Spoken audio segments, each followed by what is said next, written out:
आज के वीडियो में हम देखेंगे कि पीएफएमएस में ई पेमेंट प्रिंट ऑप्शन कैसे एनेबल करते हैं।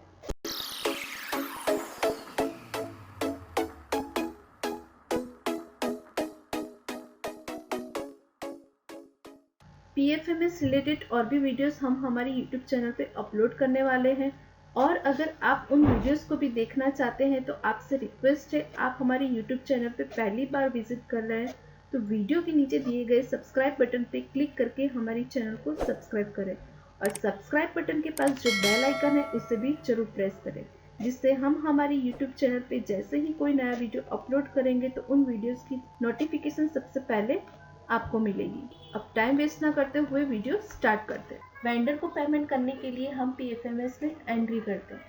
पीएफएमएस की एंट्री में लास्ट में ये एक पीडीएफ जनरेट करना होता है जिसे कहते हैं PFMS generated DBT payment advice authority. अब अपने वेंडर को पेमेंट करने के लिए पीएफएमएस में जो भी एंट्रीज की है वो सारी डिटेल प्रिंट आउट होकर यहाँ पे आ जाएगी। ये एजेंसी सील है, यहाँ पे आपको स्टैम्प कर देना है। अब यहाँ पे जिसका ज्वाइनिंग अकाउंट होगा वो दोनों की डिटेल यहाँ पे आ जाएगी और उनका साइन एंड स्टैम्प आपको यहाँ पे देना पड़ेगा। मीन्स यहाँ पे आपकी एजेंसी की टोटली डिटेल आपको दे देनी है। और इसका सेकेंड पेज भी होगा ब्रांच सील, वो बैंक को फिलअप करना है। वो बैंक फिलअप करके उसकी रिसिप्ट आपको दे देगी और ये जो टोटली आपने फिलअप की है वो बैंक उसके पास रखे। इस पीडीएफ की आपने 2 कॉपी निकाली थी। अब इस कॉपी में आपने सारी प्रोसेस कर ली और बैंक ने सारी प्रोसेस कर दी। बैंक ने जो प्रोसेस की थी वो आपको दे दी और आपने जो साइन एंड स्टैम्प किया था वो कॉपी बैंक ने ले ली। अब जो दूसरी कॉपी है उसमें बैंक के साइन एंड स्टैम्प लेके वो कॉपी आपको आपकी ऑफिस में फाइल करके रखना है। तो ये जो वेंडर को हमने पीएफएमएस थ्रू पेमेंट किया है उसके बाद जो पीडीएफ निकालनी है वो पीडीएफ कैसे निकलेगी, पीएफएमएस में कुछ सेटिंग्स करने पड़ते हैं, वो सेटिंग्स कैसे करने हैं इस वीडियो में हम देखेंगे। हमारे पीसी या लैपटॉप में कोई सा भी ब्राउज़र हमें ओपन कर लेना है और सर्च बार में टाइप करना है pfms.nic.in। अब हमें कीबोर्ड में से एंटर प्रेस कर देना है। पीएफएमएस की वेबसाइट ओपन हो जाने के बाद पीएफएमएस की वेबसाइट का इंटरफेस आपको कुछ इस तरह का दिखेगा। उसके बाद आपको लॉगिन पे क्लिक कर देना है। अब जैसे कि हमें पता है कि हमारे पास पीएफएमएस के 3 लॉगिन है, admin login, maker login and checker login. अब यहाँ पे ई पेमेंट प्रिंट ऑप्शन को एनेबल करने के लिए यहाँ पे हमें एडमिन के लॉगिन की ज़रूरत पड़ेगी। तो मैं यहाँ पे एडमिन के लॉगिन से लॉगिन हो जाऊँगी। अब यहाँ पे हम एडमिन के अकाउंट से लॉगिन हो चुके हैं।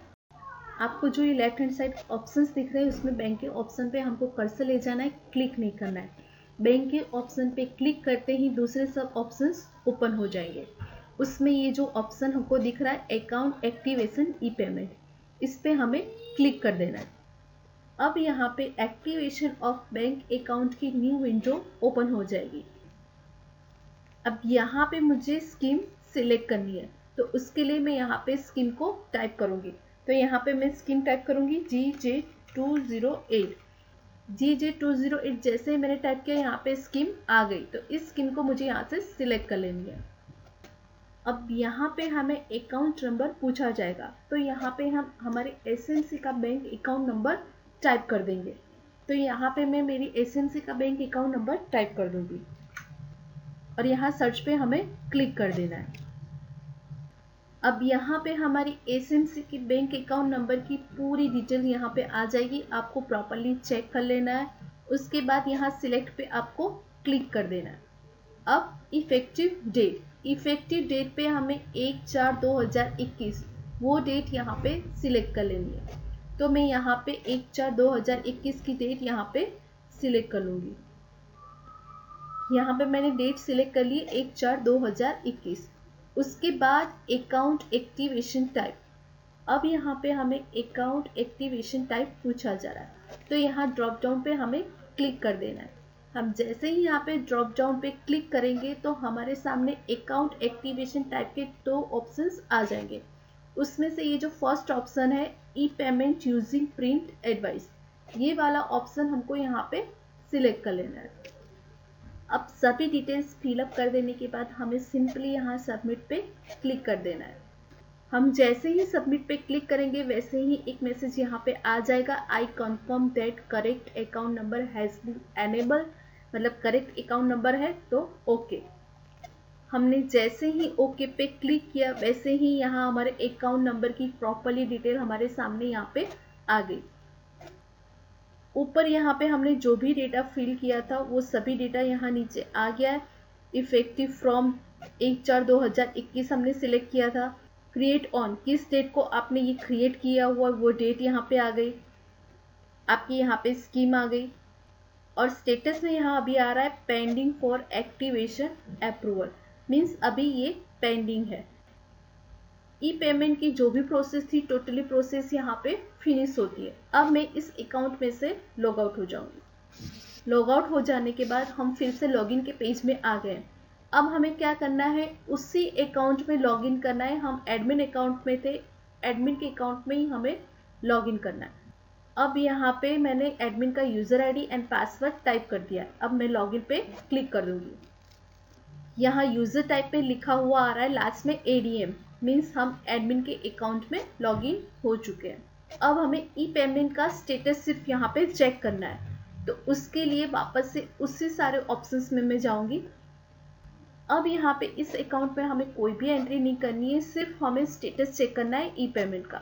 वापस से मुझे उसी ऑप्शन पे जाना है। बैंक के ऑप्शन पे कर्सर ले जाते ही दूसरे सब ऑप्शंस ओपन हो गए। उसमें से मुझे ये जो ऑप्शन है अकाउंट एक्टिवेशन ई पेमेंट, इस पे मुझे सिंपली क्लिक करना है। अब यहाँ पे आप देख पा रहे होंगे कि स्टेटस में एक्टिवेटेड लिखा हुआ आ गया, मीन्स ई पेमेंट का जो स्टेटस था यहाँ पे एक्टिवेटेड आ गया। मीन्स अब आप ई पेमेंट की प्रिंट आउट ईजिली निकाल सकते हैं। अब आपको ऐसा कुछ लग रहा है कि ई पेमेंट एक्टिवेशन में हमने कुछ एंट्री में मिस्टेक कर दी तो वो डीएक्टिवेट भी हो सकता है, तो उसके लिए हमें क्या करना है, उसके लिए वापस से हमको बैंक के ऑप्शन पे कर्सर ले जाना है। बैंक के ऑप्शन पे कर्सर ले जाते ही दूसरे सब ऑप्शंस ओपन हो जाएंगे।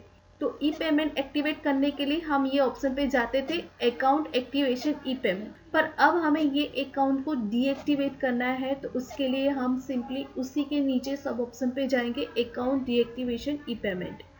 इस ऑप्शन को यहाँ पे हम सिलेक्ट कर लेंगे। हम जैसे ही अकाउंट डीएक्टिवेशन ई पेमेंट पे क्लिक करेंगे वैसे ही हमारे सामने deactivation E payment channel for account की न्यू विंडो ओपन हो जाएगी। अब ये जो एंट्री है ई पेमेंट एक्टिवेशन करने के टाइम पे हमने जो एंट्री की थी वो एंट्री यहाँ पे रिफ्लेक्ट हो रही है। तो यहाँ पे हमें सिंपली ये सिलेक्ट कर लेना है। इस सिलेक्ट करने के बाद हम यहाँ पे सबमिट पे क्लिक कर देंगे। अब यहाँ पे हमें पूछा जा रहा है are you sure you want deactivate account, तो हम ओके पे क्लिक कर देंगे। अब यहाँ पे मैसेज आ जाएगा request for deactivation approval successfully, means यहाँ पे डीएक्टिवेशन अप्रूवल सक्सेसफुली हो चुका है।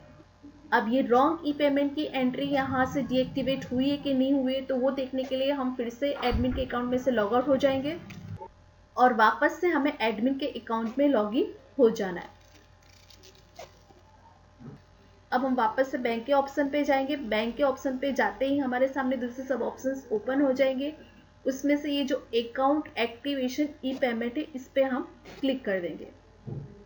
हमने जैसे ही अकाउंट ई पेमेंट एक्टिवेशन पे क्लिक किया वैसे ही हमारे सामने एक्टिवेशन ऑफ बैंक अकाउंट की न्यू विंडो ओपन हो जाएगी। अब आप देख सकते हैं कि वहाँ पे ई पेमेंट हमने डीएक्टिवेट किया तो यहाँ पे ई पेमेंट की कोई भी एंट्री नहीं दिखाई दे रही है, मीन्स यहाँ पे हमारा ई पेमेंट का अकाउंट डीएक्टिवेट हो गया। तो इस तरह से हम सिंपली रॉन्ग ई पेमेंट एंट्री को डीएक्टिवेट कर सकते हैं। Thanks for watching. अगर आपको हमारा वीडियो थोड़ा सा भी यूज़फुल लगा हो तो प्लीज़ वीडियो को लाइक करें और कमेंट करके ज़रूर बताएं और वीडियो अपने दोस्तों के साथ ज़रूर शेयर करें। Thanks for watching.